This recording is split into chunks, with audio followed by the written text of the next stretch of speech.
Le dernier jour historique contre Joseph Kabila est arrivé.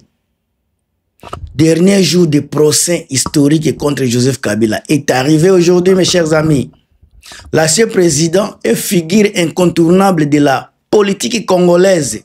Il est aujourd'hui poursuivi pour trahison et crimes graves devant la haute cour militaire congolaise.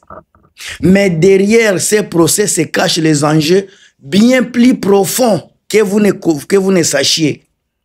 Il y a les rivalités du pouvoir, il y a les règlements des comptes politiques et un avenir incertain pour la République démocratique du Congo. Alors, dans cette vidéo, je vais vous décrypter les véritables motivations de cette chasse à l'homme.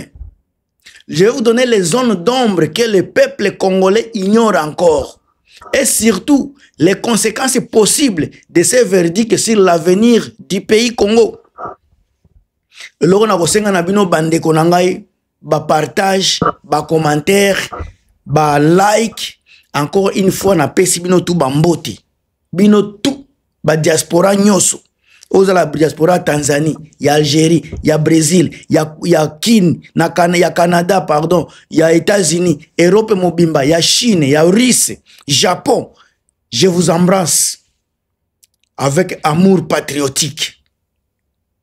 Alors, on a dans lobby je vous donne avec précision décryptage à solo, ou vraiment décryptage avec des véritables motivations. Il y a chasse à l'homme. Nazo pesa bino encore une fois les zones d'ombre que bino bande konanga boza ko ignorer bozo yebate. Et surtout na ba conséquences possibles. Il y a verdict oyo contre Joseph Kabila na avenir ya mboka na biso. Na koki ko beta libaku contre libanda mais naza sire et je suis fier de vous bande konanga ke bokozong sanga na nzela. Et puis soki sur 10 Bokope sanga combien à partir ya makamu na kolobela bino soki na kobeta 4 sur 10 boza la sincère bolo bango soki ezape 8 bolo bango mais jamais bope sanga 9 ou 10 bolo bakubo kende kunate parce que wana ekokende na ba niveau moko ya likolo mais nga nazo pesa la bino niveau nanga mais na kosenga na bino kaka bope sanga ba note à partir ya o naza kopesa bino. Alors on a kende na makambu nyonso contexte tina suka pour comprendre loko ni na lobi na kacha vidéo. Alors procès oya Joseph Kabila Kabange jugé par baba militaire na biso course qui militaire ya Kisasa arrivé à son terme aujourd'hui donc le 12 septembre 2025. La procédure a commencé à l'été 2025 après la levée de son immunité parlementaire, la suspension gel de certaines activités de son parti. Alors, que reproche formellement l'État? On a reproché Joseph Kabila.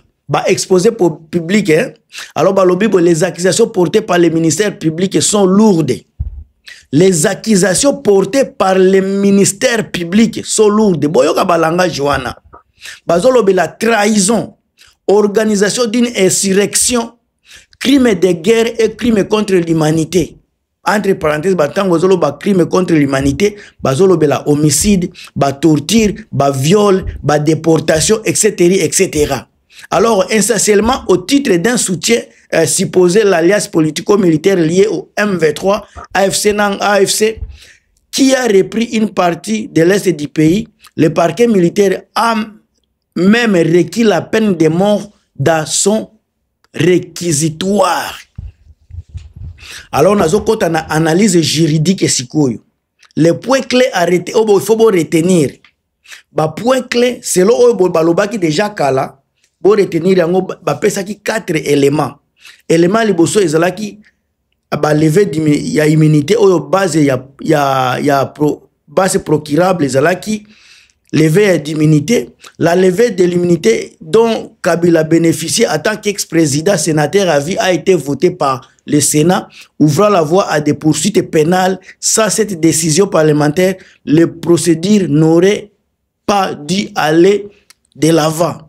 Yami Balé Zalaki, la compétence, pourquoi la haute cour militaire, la juridiction saisie et la haute cour militaire compétente pour des infractions relevant de la sécurité nationale et des faits militaires selon les droits congolais. Nous avons le code judiciaire militaire et le test organique.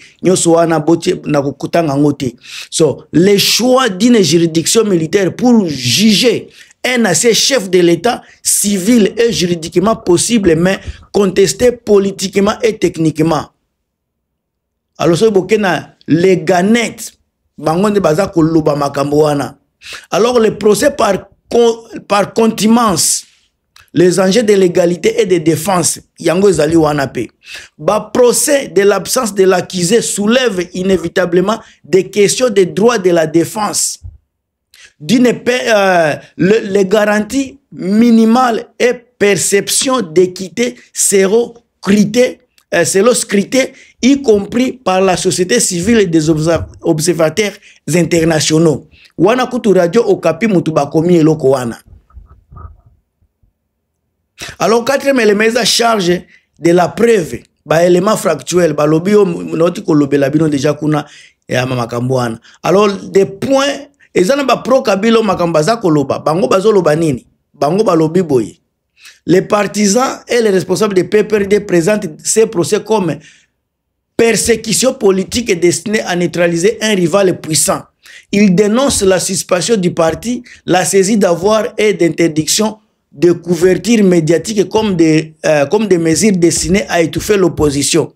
Kabila lui-même a qualifié les processus d'instruments d'opposition.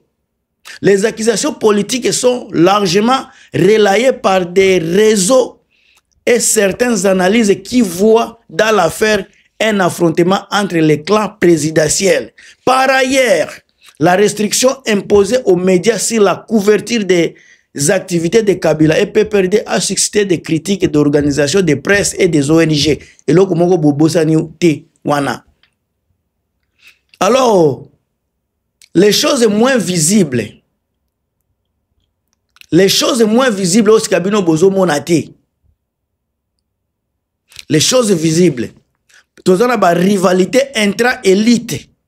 Depuis 2019 et surtout après 2023-2024, les relations entre Tshisekedi et l'appareil politique et militaire attaché à Kabila est devenue ouverte et conflictuelle. Donc, neutraliser Kabila, affaiblir un centre d'influence parallèle, Yango Zalaki pour Tshisekedi, dimension sécuritaire et régionale. Les accusations s'articulent autour de M23 et d'allégations de liens avec les Rwandais. Or, l'Est de la République est un stratégique. Il y a des mines des frontières, des groupes armés. La justice interne se mêle donc à des enjeux diplomatiques et de sécurité régionale. Wana eza sécurité locale ya kati ya Congo baza ko senjere na makambo international. Alors, intérêt économique yango pe ezali wana. Le contrôle des zones minières et des flux économiques explique à partie la sensibilité du dossier. La politisation des poursuites qui touchent les élites s'inscrit souvent dans des logiques de redistribution de pouvoir et d'accès aux ressources. Ces éléments expliquent pourquoi beaucoup de décisions juridiques et administratives semblent parfois mélanger les droits et les stratégies politiques. Est-ce que Boza Koyoka, si ka ba risque na ba conséquences possibles pour l'avenir ya mboka na biso nde esika tozali. Tozana risque ya polarisation et instabilité. Tozana risque mususu ya affaiblissement de l'opposition et mususu impact sur la paix dans l'Est. Également, tout ça na ba récupération internationale, ba répercussion internationale, pardon. Alors, tant que makamwana nyo zako salema, il faut tous à la prudent. Tant que bazako lobela risque ya polarisation et déstabiliser, un verdict sévère pourrait enflammer la base de Kabila et provoquer des tensions ou violences localisées, surtout dans l'Est, si population y voit une instrumentalisation politique.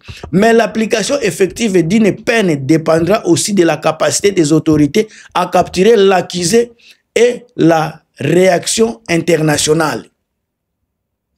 Tant que l'obéli affaiblissement de l'opposition, toujours qu'il n'y a pas condamnation et la restriction du parti peuvent fragmenter l'opposition, soit marginaliser durablement, soit créer un narratif de martyrs mobilisateurs.